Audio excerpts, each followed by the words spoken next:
Ladies and gentleman, ये है कल के लिए पूरा ट्रेड सेटअप। लेकिन अब जब गिरावट हो गई काफी बड़ी, अब सारे बिजनेस न्यूज चैनल पे चल रहा है एफआईआई तो बहुत बेच रहा है, एफआईआई ने कुछ ज्यादा बेच दिया, फिच का भी है लेकिन एफआईआई बेच दे रहा है। यार ये डेटा तो पिछले 4 दिन से हम लोग बात कर रहे हैं, सिर्फ बात नहीं कर रहे हैं कि एफआईआई बेच रहा है, वो तो कोई भी करता है।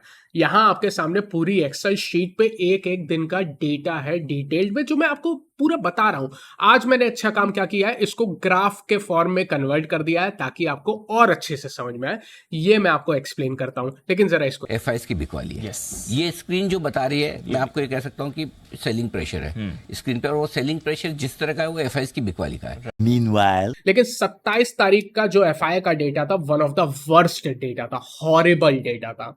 उतना बुरा डेटा मैं कह सकता हूं पिछले 3 महीने में मैंने नहीं देखा है। मैं एक दिन के डेटा पे कोई भी डिसीजन नहीं लेता हूं, मैं एक डेटा का ट्रेंड देखता हूं। ट्रेंड ये है कि एफआईआई बहुत ज्यादा पॉजिटिव था, एफआईआई की वजह से तेजी थी। मैं 26 जुलाई का डेटा आपको बता रहा हूं, उस समय 85,000 कॉन्ट्रैक्ट तेजी के थे इनके।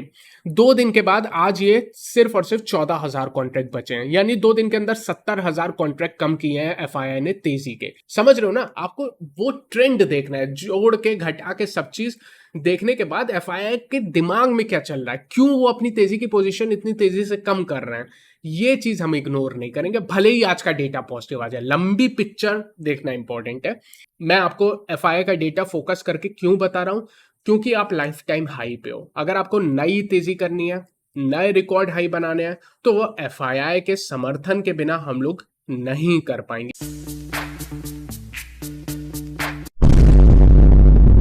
तो देख रहे हैं विनोद, कैसे बड़ी गिरावट के बाद अब याद आ रहा है एफआईआई की बिकवाली। बट एनीवेज, मैं आपको ये ग्राफ समझाने जा रहा हूं। सिंपली आप एक चीज देखो, 20 जुलाई को 1 लाख फ्यूचर में कॉन्ट्रैक्ट तेजी के थे एफआईआई के। 1 लाख कॉन्ट्रैक्ट बहुत होते हैं। अगर आप इंडेक्स को भी ट्रैक करते हो तो पिछले 2 दिन में इंडेक्स लॉन्ग पोजीशन 10% से कम होकर आई है। यहां पे आप देख सकते हो 26 जुलाई को फ्यूचर कॉन्ट्रैक्ट 85,000 कॉन्ट्रैक्ट लॉन्ग थे। कल तक का डेटा मेरे पास है, कल 2 अगस्त है, और फाइनली ये कॉन्ट्रैक्ट निगेटिव चले गए। -4,000 से ज्यादा कॉन्ट्रैक्ट अब मंदी के हो चुके हैं। इसको जोड़ घटा के पूरा देखोगे तो पिछले 4 दिन में लगभग 90,000 कॉन्ट्रैक्ट कम हो चुके हैं एफआईआई के, जो कि तेजी के बैठे थे।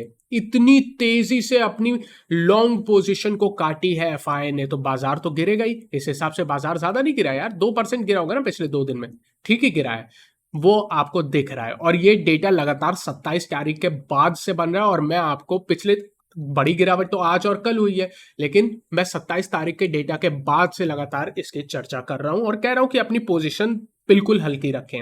एनीवेज, अब आपको यह भी पता चल चुका है कि ये कहानी हुई क्यों एफआईआई ने अपनी पोजीशन को कम किया है। क्योंकि सिंपली अभी तक आपको पता चल चुका होगा, कल जब मैं लाइव आया था तो आपको एक्सप्लेन किया था मैंने कि फिच क्या है। फिच एक रेटिंग एजेंसी है। रेटिंग एजेंसी क्या रेट करती है? किसी भी कंट्री को रेटिंग दी जाती है। जैसे आपका सिबिल स्कोर होता है ना, आप बजाज फाइनेंस में जाओगे, कहोगे मुझे लोन चाहिए, मुझे बड़ी सी टीवी खरीदनी है आउटसाइड दलाल स्ट्रीट का चैनल देखने के लिए, तो कहेगा कि ठीक है तुम्हारा ईएमआई कर दूंगा, सिबिल स्कोर कैसा है। वैसे ही जब बड़े बड़े निवेशक या बड़ी बड़ी संस्थाएं किसी देश में निवेश करती है तो पूछती है कि तुम्हारा सिबिल स्कोर क्या है, और उनके सिबिल स्कोर को कहा जाता है उनकी क्रेडिट रेटिंग। क्रेडिट रेटिंग देने वाली बेसिकली विश्व में 2-3 बड़ी संस्थाएं हैं, उसमें से फिच एक है। इसके अलावा एस&पी ग्लोबल है, स्टैंडर्ड्स एंड पुअर, और मूडीज करके एक बहुत फेमस रेटिंग एजेंसी है। भारत में भी कई सारी हैं, आपने क्रिसिल का नाम सुना होगा, जो कि लिस्टेड भी है, वो भी रेटिंग एजेंसी है, पर वो कंट्रीज को नहीं, वो कंपनीज को रेट करते हैं। हमारे यहाँ भी है, बट यहां पे फिच ने यूएस के देश को, मतलब यूएस आप जानते हो पूरे विश्व का सबसे बड़ा स्टॉक मार्केट यूएस में ही है, उनको डाउनग्रेड कर दिया। तो ये बड़ी खबर है, और उस खबर के बाद क्या हुआ, यूएस में गिरावट है, यूएस फ्यूचर गिरा, और उसको देखते देखते आप गिरे। ये खबर तो अब चल रही है, लेकिन उसके पहले जो मेजर खबर थी गिरावट की, वो सिंपली ये है कि फ्यूचर आपके एफआईआई बहुत तेजी से अपनी पोजीशन को काट रहे हैं, और अभी भी इनके पास बिकवाली का काफी जगह बची है। क्यों बची है? आने वाले समय के लिए, पूरी अगस्त के महीने के लिए आपको ये डेटा दे रहा हूं ताकि आपके काम आए। देखो, यहां पे मेरे पास पूरा मंथ का पिछले मार्च से जुलाई तक का डेटा है, जुलाई जस्ट खत्म हुआ है। आप देखोगे पिछले 5 महीने में एफआईआई ने लगभग 77,000 करोड़ की खरीदारी की है सिर्फ और सिर्फ कैश में। 77,000, 77,000 करोड़, क्रेजी नंबर 5 महीने में। अब आप एफआईआई हल्की सी पोजीशन बेच रहा है। पिछले अगर आप 4 से 5 दिन का डेटा देखोगे, यानी 27 जुलाई जो हमारी मंथली एक्सपायरी थी, जिसके बाद से आपको गिरावट आना शुरू हुई है, वहां से डेटा देखोगे तो कैश में अभी तक लगभग 8,000 करोड़ तक की बिकवाली हुई है। इसका मतलब है कि अगर एफआईआई चाहे तो कैश में अभी और बेच सकता है, जो कि आप पे प्रेशर बनाए रखेगा। एटलीस्ट एक चीज तो आपको क्लियर है कि एफआईआई खरीद नहीं रहा है और आप लाइफ टाइम हाई पे बैठे हो, तो ऊपर के लेवल पे आते ही ना आपको बिकवाली आ जाएगी। इस चीज को क्या कहते हैं? इस चीज को कहते हैं सेल ऑन राइज। इसका मतलब है बाजार का स्ट्रक्चर अब क्या है? सेल ऑन राइज है। क्या ये हमने बनाया है? नहीं, ये बाजार खुद कह रहा है, क्योंकि बाजार के बड़े प्लेयर्स जो हैं, जो रियली में बाजार को चलाते हैं, उनकी पोजीशन उस टाइप की है। बिल्कुल सिंपल, अपना खुद का कोई दिमाग नहीं लगाना। एनीवेज, आइए आज क्या हुआ। अब तो आपको समझ आ ही गया होगा कि आज हुआ क्या, क्यों गिरावट हुई है। क्योंकि कल का भी एफआई का डेटा देखा ही होगा आपने, 1800 करोड़ की कैश में बिकवाली थी। लेकिन उसके अलावा भी आप फ्यूचर देखो, ऑप्शन देखो, सब जगह पे बिकवाली आपको देखने को मिल रही है, लगातार बड़ी बिकवाली है। आइए आज का एक्शन की कुछ बड़ी बातें देख लेते हैं। क्या हमारा ट्रेड टेक अवे है? सबसे पहले एफआईआई का चर्चा कर चुके हैं। निफ्टी बैंक निफ्टी यार बहुत क्रिटिकल लेवल पे। कल मैंने आपको निफ्टी के लिए बोला था ना, एक चैनल का सपोर्ट है, अभी मैं टेक्निकल में चर्चा करूंगा, जो कि 19,400 पे है। 19,400 के जस्ट 20 पॉइंट नीचे आप क्लोज हुए हो। मैं नहीं मानता हूं कि 19,400 ब्रेक हो गया है, एक दिन आपको देखना चाहिए, लेकिन बहुत इंपॉर्टेंट सपोर्ट पे बैठे हो। और सेम चीज बैंक निफ्टी में भी है। बैंक निफ्टी में आप 44,600 का जो बहुत इंपॉर्टेंट सपोर्ट है, उससे लगभग 50-70 पॉइंट नीचे हो। लेकिन कल के सत्र में आपको ये दो लेवल पे ध्यान रखना है, क्या ये दोनों लेवल डिफेंड होते हैं कि नहीं होते हैं, बहुत इंपॉर्टेंट है। इसके अलावा ग्लोबल पे मेरी लगातार नजरें हैं। डॉलर इंडेक्स बढ़ रही है, बॉन्ड यील्ड बढ़ रही है, अब तो सारे न्यूज में आ रहा है, लेकिन हम लोग पहले से ट्रैक कर रहे हैं। डॉलर इंडेक्स बढ़ रही है, लेकिन इसके बेसिस पे भी एक ट्रेड यूएसडी आईएनआर में बनती है, जो मैं डिस्कस करूंगा, कुछ बात नहीं करूंगा, बस थोड़ी सी अपनी लॉजिक बताऊंगा। उसके अलावा 4 तारीख को, ये अच्छी खबर है, मैं बताता हूं क्यों। 4 तारीख को यानी कल 6 बजे यूएस में उनका जॉब का डेटा आएगा। आप कहोगे तो इससे ये होगा कि यार ये जो यूएस वाले ना फोकस कर रहे हैं अभी फिच के डाउनग्रेड पे, तो इनका थोड़ा सा ध्यान भटकेगा और फिच वाली खबर थोड़ी सी कम हो जाएगी कल के बाद से। यानी आज आप मानो कि फिच वाली खबर का आज एक्शन और रहेगा और उसके बाद से ये एक्शन कम हो जाएगा, ये ट्रिगर ऑलमोस्ट दबने लगेगा। ये चीज आपको समझनी है। आइए सीधे आज के एक्शन पे चलते हैं। आज गिरावट आई क्यों? सबसे पहले एक्सपायरी थी। आप जानते हो एक्सपायरी पे बड़े खेल हमेशा होते हैं। आज क्या खेल हुआ है? आज फिर से तेजी करने वाले ट्रैप हुए हैं। मैं आपको पोजीशन दिखाई ही देता हूं। लगभग 12:15 बजे तक वहां पर 2 करोड़ के आसपास तेजी की पोजीशन थी, तो समझ रहे हो ना। और 19,400 पे भी आप देखोगे लगभग 1,07,00,000 पोजीशन थी। तो इन दोनों को जोड़ दोगे आप, तो जोड़ के आपको 3 करोड़ 3.5 करोड़ पोजीशन देखने को मिल जाएगी, जो तेजी की थी। और वो पोजीशन जैसे जैसे मार्केट गिर रहा था, उसके साथ ये पोजीशन ट्रैप होती गई और पोजीशन कटी, जिसकी वजह से आपका बाजार और नीचे आया। Typical phenomena of long unwinding जो आप देखते हो, वही देखने को मिला है। अच्छा, बाजार नीचे क्यों आया जिसकी वजह से आपको ये पोजीशन कटने को दिखी? क्योंकि आपको कल मैंने बताया था डाउ और डाउ फ्यूचर का ही ट्रिगर है, उसके बेसिस पे ट्रेड होगा। कल जब मैं लाइव आया था तो आपको सिंपली ट्रिगर बता दिया था। मैंने बोला था कि डाउ अगर कल 200 पॉइंट से ज्यादा गिर जाता है तो दिक्कत रहेगी। आप देखो डाउ 350 पॉइंट गिर के गया था। हम लोग ने लगभग 250-270 पॉइंट पे थे जब लाइव स्ट्रीम शुरू किया था, और कल डाउ 350 पॉइंट गिरा था। लेकिन उसके बाद भी आज जब आपका बाजार चल रहा था तो भी डाउ फ्यूचर लगभग 100 पॉइंट नीचे था। तो आपको ऊपर के लेवल पे टिकना थोड़ा मुश्किल था, इसीलिए आज आपको गिरावट आई है, जिसकी वजह से ये तेजी के कॉन्ट्रैक्ट जो कि 19,500 19,400 पे जुड़े हैं वो कटते हुए नजर आए हैं और लॉन्ग अनवाइंडिंग देखने को मिली है। तो आइए थोड़ा सा टेक्निकल की बात कर लेते हैं। जो मैं आपसे कह रहा हूं ना, 19,400 बहुत इंपॉर्टेंट है, मैं उसकी चर्चा कर लेता हूं। आज आप देखोगे तो एक स्पिनिंग टॉप जो कि डोजी की बहन है, उसका फॉर्मेशन हुआ है। वॉल्यूम आप देखोगे अच्छा वॉल्यूम है। इसने अपर और लोअर विक रिजेक्शन दोनों कर दिया है। इंपॉर्टेंट चीज है जो मैं आपको बताने जा रहा हूं। आप देखोगे ये तेजी की शुरुआत बिल्कुल 16,800 से हुई थी, जहां से हम लोग ने कहा था कि यहां से खरीदना चाहिए, और वो भी एफआईआई का डेटा देखने के बाद कहा था। वो एक लॉन्ग रनिंग बुलिश चैनल है। अब उस बुलिश चैनल का बॉटम एग्जिस्ट करता है लगभग 19,400 पर, और आज आप बिल्कुल 19,400 के आसपास क्लोज हुए। तो कल के सत्र में अगर मान लीजिए कुछ इस टाइप की हैमर टाइप की फॉर्मेशन होती है, लोअर विक रिजेक्शन 19,350 19,400 पे, और ऊपर क्लोजिंग 19,500 525 के आसपास होती है, और ग्रीन कलर की हेड बनती है, तो फिर आपको चिंता नहीं है, फिर आपका बाजार का स्ट्रक्चर अभी भी बुलिश है। लेकिन कल अगर एक बेरिश मारूबोजो रेड कैंडल बनती है जो कि 19,400 के नीचे क्लोज हो जाती है, मान लीजिए ये क्लोज होती है 19,300 19,250 के आसपास, तब आपकी चिंताएं बढ़ जाती हैं। तो कल का एक्शन बहुत ज्यादा इंपॉर्टेंट रहेगा, वो आपको बताएगा कि आगे किस टाइप का स्ट्रक्चर रहेगा। ठीक है।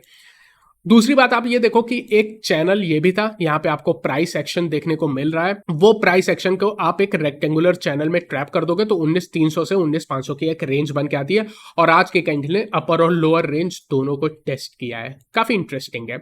19,300 ब्रेक हो जाएगा तो क्या होगा? तो सिंपल ये होगा कि 200 पॉइंट की जगह और खुल जाएगी। जैसे अगर आप मुझसे पूछोगे नेक्स्ट सपोर्ट कहां पे है, नेक्स्ट सपोर्ट आपका 19,100 से काफी मजबूत सपोर्ट शुरू हो जाता है। 19,100 से 19,000 की रेंज में फिर आपको खरीदारी आएगी, तो 200 पॉइंट की जगह खुल जाती है 19,300 ब्रेक करने पे।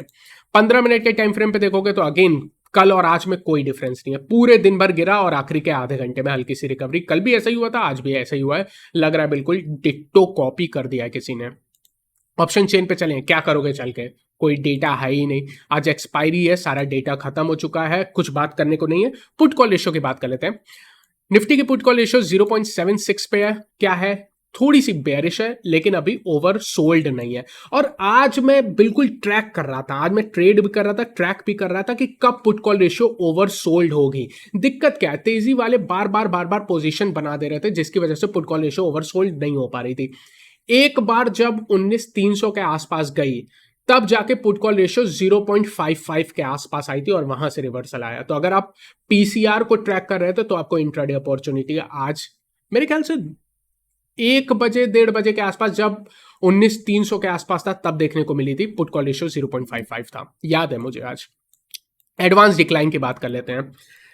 एडवांस डिक्लाइन मतलब निफ्टी 50 में 50 कंपनी, इसके अलावा मिड कैप स्मॉल कैप में अगर आज पूरा देखोगे तो यहां पे आज ज्यादा चिंताएं नहीं थी। आज एक शेयर गिर रहा था तो उसके सामने लगभग एक शेयर बढ़ भी रहा था। दिन के दौरान जब स्टार्ट हुआ था दिन, या मिड सेशन में 12 बजे के आसपास, ये खराब था, लेकिन उसके बाद दिन के अंत तक ये रिकवर हो गया। ये एक अच्छी चीज है। लेकिन एक्सपायरी का भी इफेक्ट है। एक्सपायरी के इफेक्ट में ज्यादातर एक्शन निफ्टी 50 में शिफ्ट हो जाता है, तो बेरिशनेस आपको यहां पे देखने को मिलेगी। 11 शेयर ऊपर थे और 39 शेयर नीचे थे। आज जाके वॉलेटिलिटी इंडेक्स देखोगे तो कल बड़ी तेजी के बाद आज हल्की सी गिरावट वॉलेटिलिटी इंडेक्स में देखने को आपको मिल रही है, और लगभग 1% के आसपास गिरावट हुई है इंडिया विक्स में। कोई चिंता नहीं है, ठीक है। आइए बैंक निफ्टी पे चलते हैं। बैंक निफ्टी में भी निफ्टी वाला है, जैसे मैंने कहा, अपने क्रिटिकल सपोर्ट पे बैठा है, लेकिन बैंक निफ्टी से ज्यादा कमजोर है थोड़ा सा। ये तो कल हम लोग कर रहे थे, अब बड़ी गिरावट हो गई, फिर से उसको रिपीट करके कुछ नहीं होगा। लेकिन कल लाइव स्ट्रीम में मैं आपको कह रहा था, जब दिन बनेगा खरीदने का तो निफ्टी खरीदेंगे, दिन बनेगा बेचने का तो बैंक निफ्टी बेचेंगे। मतलब बेचने में बैंक निफ्टी पहले आएगा, खरीदने में निफ्टी पहले आएगा। ये चीज आपको समझनी है। अब आप देखोगे बैंक निफ्टी में आज एक रेड कैंडल हुई है और एवरेज वॉल्यूम पे हुई है। इसने डेफिनेटली अपनी ट्रेंड लाइन को ब्रेक कर दिया है, तो बैंक निफ्टी तो कमजोर है, उसमें कोई डाउट नहीं है। जैसे ही ट्रेंड लाइन को ब्रेक किया, 2 दिन में बहुत बड़ी गिरावट आपको देखने को मिल गई है, और इंपॉर्टेंट ट्रेंड लाइन थी, यहीं से पूरी तेजी चल रही थी। जो मैंने निफ्टी में आपको 16,800 से ट्रेंड लाइन दिखाई थी, वो बैंक निफ्टी में ट्रेंड लाइन ब्रेक हो चुकी है, निफ्टी में नहीं हुई है। अब बैंक निफ्टी इसीलिए ज्यादा कमजोर है। लेकिन नीचे आपको बैंक निफ्टी में एक चैनल का सपोर्ट देखने को मिल रहा है, जिसकी सपोर्ट पहली 44,500 पे ही थी और आज वहीं से सपोर्ट लिया है। इसीलिए कल के सत्र में आपको देखना है 44,600 के ऊपर क्लोज देता है कि नहीं। ये बहुत इंपॉर्टेंट है, और इसकी इंपॉर्टेंस एक और चीज की वजह से है। आप देखोगे एक ब्लू लाइन आपको देखने को मिली है, ये blue line 50 day moving average है। इसीलिए मैं कह रहा हूं कल अगर 44,600 के ऊपर टिकता है तो आपको थोड़ी सांस लेने का मौका मिलेगा। वैसे बेयरिश है, ऊपर आएगा तो बेचेंगे, लेकिन फिर भी हल्की सी रिकवरी के आसार बनेंगे अगर कल 44,600 के ऊपर टिकता है तो। ये इंपॉर्टेंट है। बैंक निफ्टी के ऑप्शन चेन में चलें क्या? बैंक निफ्टी के ऑप्शन चेन में जब निफ्टी में कुछ नहीं है तो बैंक निफ्टी में क्या ही होगा, तो सीधे पुट कॉल रेशियो की चर्चा कर लेते हैं। यहां पे पुट कॉल रेशियो 0.74 है, जो कि अगेन निफ्टी जैसा ही है, बेयरिश है लेकिन ओवरसोल्ड नहीं है। बैंक निफ्टी ज्यादा कमजोर है ऑब्वियसली, आज 2 शेयर ऊपर थे और 10 शेयर नीचे थे बैंक निफ्टी में, लेकिन पीएसयू बैंकिंग सेक्टर बिल्कुल मिड कैप स्मॉल कैप जैसा करता है, उसी को फॉलो करता है क्योंकि ये कंपनी उसी में है। आप देखोगे लगभग 0.6% नीचे था, जबकि बैंक निफ्टी 1%, तो आउट परफॉर्म किया है, इस हिसाब से आप देख सकते हो। आइए स्ट्रैटेजी की बात करते हैं। स्ट्रैटेजी सिंपल है यार, एक्सपायरी है, कोई डेटा नहीं है, I will wait and watch. इस लेवल से बेचना मेरे ख्याल से वो रिस्क टू रिवॉर्ड अब नहीं है, क्योंकि 2 दिन में बड़ी गिरावट आ चुकी है। अगर 19,300 ब्रेक भी करता है तो 19,100 पे आपका बड़ा सपोर्ट है, तो मैं कहूंगा सिंपल वेट एंड वॉच करना चाहिए। कुछ लेवल्स आपको बता दूं, 19,300 पे पहला सपोर्ट है, दूसरा सपोर्ट 19,100 पे है। कल हमें वेट एंड वॉच करना है कौन से लेवल पे, 19,460 के लेवल पे, हमें इसके ऊपर की क्लोजिंग चाहिए। ऊपर रेजिस्टेंस, पहला रेजिस्टेंस 19,500 से 19,525 का है। जो बेस्ट बेचने का लेवल है 19,725 से 775 है। आप कहोगे बहुत दूर है, ऑब्वियसली बहुत दूर है, क्या कर सकते हैं। आज प्रिसाइज लेवल नहीं आएगा क्योंकि ऑप्शन चेन में कोई डेटा नहीं है, इसीलिए एग्जैक्ट लेवल के लिए एक दिन वेट करें। बैंक निफ्टी में तो हम लोग पिछले 2 दिन से कुछ नहीं कर रहे हैं, मतलब कर रहे हैं तो इंट्राडे में शॉर्टिंग अपॉर्चुनिटी मिल रही है। आज 6 बजे मैं आपको नहीं बता पाऊंगा कल बैंक निफ्टी में क्या करना है, बस इतना कह दूंगा कि 44,600 के लेवल पे नजर रखिए। आपको बैंक निफ्टी में डेफिनेटली इंट्राडे अपॉर्चुनिटी मिलेगी, लेकिन इस समय कहां साइड पे मिलेगी बैंक निफ्टी के केस में वो कहना मुश्किल है, इसलिए मैं कह रहा हूं। उम्मीद करता हूं ओवरऑल एनालिसिस आपको पसंद है। एक चीज मैं आपको डॉलर इंडेक्स के बारे में कह रहा था ना, डॉलर इंडेक्स भले ही मजबूत हो रहा है, यूएसडी आईएनआर मुझे लगती है अगर आपको 83 जैसे 82.9 83 इन 2 लेवल के आसपास मिलता है तो एक बार शॉर्टिंग का चांस है। सोचो जब डॉलर इंडेक्स मजबूत हो रहा है तो भी यूएसडी आईएनआर में डॉलर को शॉर्ट करने की अपॉर्चुनिटी मिलती है। इसके पीछे बड़े रीजंस हैं। सबसे खराब समय पे भी जब डॉलर इंडेक्स 115 था तब भी आपका 83 रुपए के ऊपर नहीं ब्रेक हुआ था। मुझे लगता है कि आरबीआई यहाँ पे सपोर्ट देती है रुपए को, तो मुझे इस बार भी नहीं लगता है कि 83 रुपए के ऊपर जाएगा, इतना रुपए कमजोर होगा इसको, इसीलिए मैं यहाँ पे कह रहा हूँ मुझे लगता है यहाँ पे अपॉर्चुनिटी बन सकती है। उम्मीद करता हूँ ओवरऑल एनालिसिस आपको पसंद आए, अगर ऐसा है तो उसको लाइक करें, चैनल को सब्सक्राइब करें। I will see you again tomorrow, take care.